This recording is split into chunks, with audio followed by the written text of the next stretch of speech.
ભારે વરસાદની આગાહી પણ છે। દાંતીવાડા તાલુકામાં સારો વરસાદ થયો છે। સીપુ નદીમાં નવા નીર આવતા સ્થાનિકોમાં ખુશીની લહેર છે। ઉપરવાસમાં વરસાદના પગલે નદી નાળા જીવંત બન્યા છે। નાગરિકોને સતર્ક રહેવા જિલ્લા વહીવટી તંત્રએ અપીલ કરી છે। તો નદી નાળા છલકાયા છે। બનાસકાંઠામાં હજુ પણ ભારે વરસાદની આગાહી છે। ઉત્તર ગુજરાતની ઘણી નદીઓમાં નવા નીરનું આગમન થયું છે। સીપુ નદીમાં નવા નીર આવ્યા છે। ધરતીપુત્રોમાં પણ ખુશીની લહેર જોવા મળી રહી છે। નાગરિકોને સતર્ક રહેવા માટે વહીવટી તંત્રએ કહ્યું છે। સીપુ નદીમાં જળસ્તર વધ્યું છે, નવા નીર આવ્યા છે, તેના કારણે આસપાસના ગ્રામીણ વિસ્તારના લોકોને એલર્ટ રહેવા માટે વહીવટી તંત્રએ જરૂરી સૂચના આપી છે। તસવીરોમાં જોઈ શકાય છે કે નદીમાં નવા નીર આવ્યા છે, તેના કારણે પાણીનો જે વહેણ છે એ અહીંથી પસાર થઈ રહ્યું છે। બનાસકાંઠામાં હજુ પણ ભારે વરસાદની આગાહી છે। ઉત્તર ગુજરાતના અનેક વિસ્તારોમાં હવે ભારે વરસાદની સંભાવના વ્યક્ત કરાઈ છે। અત્યાર સુધીમાં મેઘરજમાં 4.5 ઇંચ, સતલાસણામાં 4.5 ઇંચ, મોડાસામાં 4.3 અને ઉમરપાડામાં 3.3 ઇંચ વરસાદ પડ્યો છે। મોટેભાગે 3 દિવસથી આ વરસાદની હેલી જોવા મળી રહી છે। વડાલીમાં 12 ઇંચ અને ખેડબ્રહ્મામાં 10, દાંતામાં 8.9 ઇંચ વરસાદ અને ઈડરમાં પણ 4.5 ઇંચ જેટલો વરસાદ નોંધાયો છે। તેના પગલે અનેક વિસ્તારોમાં જે છે પાણી ભરાઈ ગયા છે। અનેક નદીઓના જળસ્તરમાં નવા નીરનું આગમન થયું છે। જળસ્તર વધ્યા છે। નાગરિકોને સતર્ક રહેવા માટે પણ વહીવટી તંત્રએ સૂચના આપી છે। કિશોર વધુ માહિતી સાથે જોડાયા છે। કિશોર, વહીવટી તંત્ર તરફથી સીપુ નદીના વહેણના લઈને શું સૂચનાઓ આપવામાં આવી છે?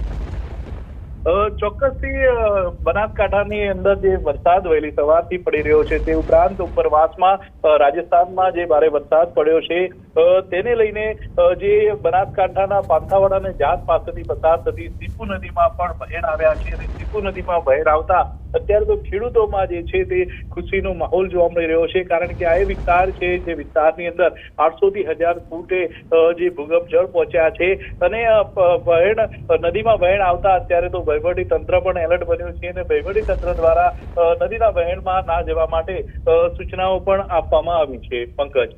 જી કિશોર, આભાર માહિતી આપવા માટે। તો બનાસકાંઠાના આ 3 અલગ અલગ દ્રશ્યો, એક અરવલ્લીનું દ્રશ્ય પણ છે। હાલ તસવીરોમાં જોઈ શકાય છે કે ઉત્તર ગુજરાતની 5 નદીઓમાં ઘોડાપૂરની સ્થિતિ છે, જેમાં હાથમથી અને બુઢેલી, ઇન્દ્રાસી આ 3 નદીઓ એવી છે કે જે 2 કાંઠે વહેતી થઈ છે।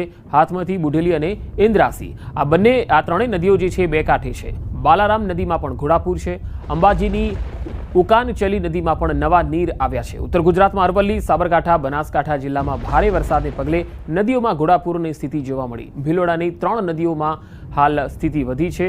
હાથમતી અને બુઢેલી અને ઇન્દ્રાસી આ 3 નદીઓ 2 કાંઠે વહેતી થઈ છે।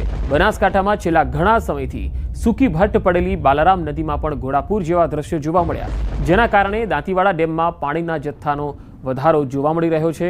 આ તરફ અંબાજી પંથકમાં આવેલ ઉકાનચલી નદીમાં પણ નવા નીર આવ્યા। તો 3 અલગ અલગ તસવીરોમાં જોઈ શકાય છે અરવલ્લી, બનાસકાંઠા અને અંબાજી આ 3માં હાલ ધોધમાર વરસાદને પગલે 3 નદીઓમાં ઘોડાપૂર। બાલારામ નદી 2 કાંઠે વહી છે, તો અંબાજીમાં ઉકાનચલી નદીમાં પણ નવા નીર આવ્યા છે। નદીઓના જળસ્તર વધ્યા છે। ઉત્તર ગુજરાતમાં અનેક વિસ્તારોમાં ભારે વરસાદ। છોટાઉદેપુરની હવે વાત કરીએ। છોટાઉદેપુર નગરની નજીકથી પસાર થતી ઓરસંગ નદી પરના બ્રિજને જે બનાવવામાં તો આવે છે, પરંતુ આ બ્રિજ હવે જોખમી બન્યો છે। બ્રિજની રેલિંગ તૂટેલી હોવાથી ભેંસ બ્રિજ પરથી નદીમાં પટકાઈ। અમે આખી તસવીર આપને બતાવી રહ્યા છીએ। 60 ફૂટ જેટલી ઊંચાઈ પરથી ભેંસ નદી પટમાં પટકાતા તેનું મૃત્યુ થયું। છોટાઉદેપુરથી કવાંટ જતા માર્ગ પરનો આ બ્રિજ લાંબા સમયથી તૂટેલી હાલતમાં છે। તંત્રની બેદરકારીએ અબોલ જીવનો ભોગ લીધો છે। બ્રિજ પરથી નીચે પટકાતા ભેંસનું મૃત્યુ થયું। આ તંત્રની બેદરકારી છે। ઓરસંગ નદી પરનો બ્રિજ જોખમી બની ગયો છે। તો લાંબા સમયથી બ્રિજની રેલિંગ જે હતી એ તૂટેલી હાલતમાં હતી, જેને રિપેરિંગ નહોતી કરાઈ। હવે ભાવનગરની વાત કરીએ તો ભાવનગરમાં ભાલ પંથકમાં જળબંબાકારની સ્થિતિ છે। સ્થળ ત્યાં જળની સ્થિતિને આકાશી દ્રશ્યો પણ સામે આવ્યા। માનવ સર્જિત પૂરના દ્રશ્યો ડ્રોન કેમેરામાં કેદ થયા। સેનસ, માઢિયા, પાળિયાદમાં પાણી ભરાઈ ગયા છે, તો સવાઈનગર, ખેતા, ખાટલી, કાળા તલાવમાં પણ પાણી ભરાઈ ગયા છે। તસવીરો ભાવનગરથી આવી રહી છે। અનેક ગ્રામીણ વિસ્તારોમાં પાણી ભરાયા છે। તસવીરોમાં જોઈ શકાય છે ભાલ પંથકના આ દ્રશ્યો છે, જ્યાં ધોધમાર વરસાદ પડ્યો છે અને અનેક વિસ્તારોમાં જળબંબાકાર। ભાવનગરથી સંવાદદાતા નીતિન ગોહિલ જોડાયા છે। નીતિન, મોટાભાગના ભાલ પંથકમાં પાણીનું સામ્રાજ્ય દેખાઈ રહ્યું છે, હાલ પરિસ્થિતિ શું છે? વાત કરીએ પંકજ, તો છેલ્લા 4 દિવસથી જે વરસાદનું અગાઉ જે બેટિંગ હતું અને 2 દિવસમાં વરસાદે છે તે વિરામ લીધો છે, ત્યારે ભાલ પંથકના જે પંથકોના જે ગામો છે જેમાં વાત કરીએ તો ધનેશ, માઢિયા, પાળિયા, સવાઈનગર, ખેટા ખાટલી, કાળા તળાવ સહિતના જે ગામો છે ત્યાં પાણી ભરાવાના પ્રશ્ન છે તે દર વર્ષે સામે આવતા હોય છે. તેનું મુખ્ય કારણ એ છે કે ઓવરઓલ આ વિસ્તારોમાં જે મીઠાના અગરો છે તે મીઠાના અગરો માટેની જે સરકાર દ્વારા જે પરમિશન આપવામાં આવેલી હોય છે અને તેમના જે પાળાઓ બાંધવામાં આવતા હોય છે અગરના, તે પાળાઓની હાઈટ છે તે 2.5 ફૂટથી વધારે હોય, નિયમ પ્રમાણે 2.5 ફૂટ સુધીની હાઈટ હોવી જોઈએ, એની બદલે 5 થી 6 ફૂટની હાઈટ હોય. ત્યારે દર વર્ષે આ જે ઉપરવાસમાં સારા વરસાદ અને તે વિસ્તારમાં વરસાદને લઈને ત્યાં પાણી ભરાતા હોય છે અને ગામના લોકોને છે તે હાલાકી ભોગવવાનો વારો આવતો હોય છે. આ અંગે ભાવનગરના કલેક્ટરે પણ અગાઉ આ બાબત છે માનવ સર્જિત હોવાનું પુરવાર હોય તે સ્વીકારી ચૂક્યા છે. અને હાલ જે આ પાણી ભરાયેલા છે તે ગામના આજુબાજુના જે ખેતરોના વિસ્તાર છે ત્યાં પાણી ભરાયેલા છે. ગામમાં જે પાણી ભરાયેલા હતા 3 થી 4 ફૂટના પાણી, તે પાણી અત્યારે ઓસરી ગયા છે. જી નીતિન, જિલ્લાની જો વાત કરીએ તો સૌથી વધારે વરસાદ કયા કયા વિસ્તારોમાં પડ્યો છે? ચોક્કસ વાત કરીએ તો સિહોર, પાલતાણા, જેસર, મહુવા અને ભાલ પંથક છે તે ભાવનગરના 10 તાલુકાઓમાં આ જે તાલુકાઓ છે તે ટોપ પર રહ્યા છે અને ઓવરઓલ 8 થી 12 ઇંચ સુધીનો વરસાદ છે આ વિસ્તારોમાં વરસાદ છે તે પડી મતલબ ખાબકી ચૂક્યો છે. એટલે કે કહી શકાય કે મતલબ જે ચોમાસાની સિઝનનો જે વરસાદ હોય તે અગાઉના જે થોડા દિવસ પહેલાના જે 36 કલાકનો જે વરસાદ હતો તેમાં એ મેઘરાજે ભાવનગરને છે તે ભાવનગરના પીવાના પાણી માટેનો પ્રશ્ન છે તે હલ કરી નાખેલો છે.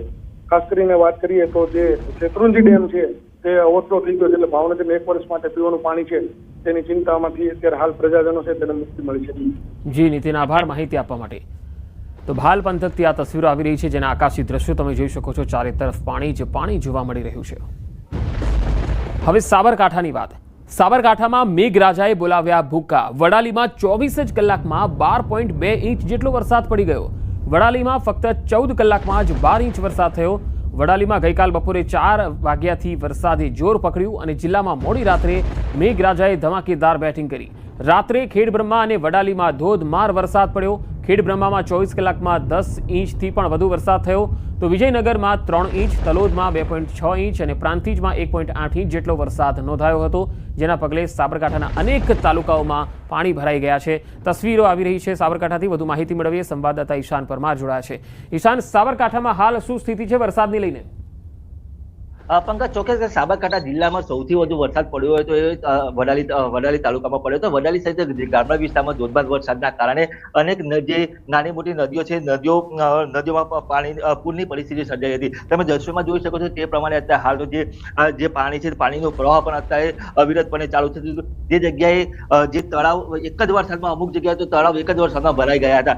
વાત કરવામાં આવે કે વડાલીનું જે ગ્રામ્ય વિસ્તાર છે કે રબારીવાસ, તે રબારીવાસમાં જે બાજુમાં વાંગામાંથી જે પાણીનો જોરદાર પ્રવાહ આવતો હતો તેના કારણે 3 ભેંસો તણાઈ હતી. 3 ભેંસો તણાવવાના કારણે એક ભેંસનો બચાવ થયો હતો, તો અન્ય 2 ભેંસોને હાલ તો શોધખોળ ચાલી રહી છે.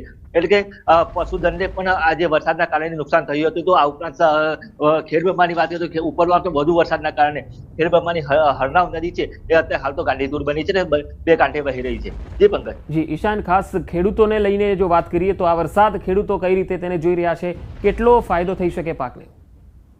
પંકજ, ચોક્કસ કે જ્યાં વરસાદ વરસ્યો છે તે ખેડૂતો માટે 100% ફાયદાકારક છે. કારણ કે જે અત્યારે હાલ ખેડૂતો વરસાદની મીટ પાડીને બેઠા હતા કે ક્યારે વરસાદ વરસે ને વાવણીની શરૂઆત કરીએ. હવે અત્યારે હાલ વરસાદ પડ્યો છે જેના કારણે જે વાવણીની શરૂઆત ખેડૂતો કરી શકશે.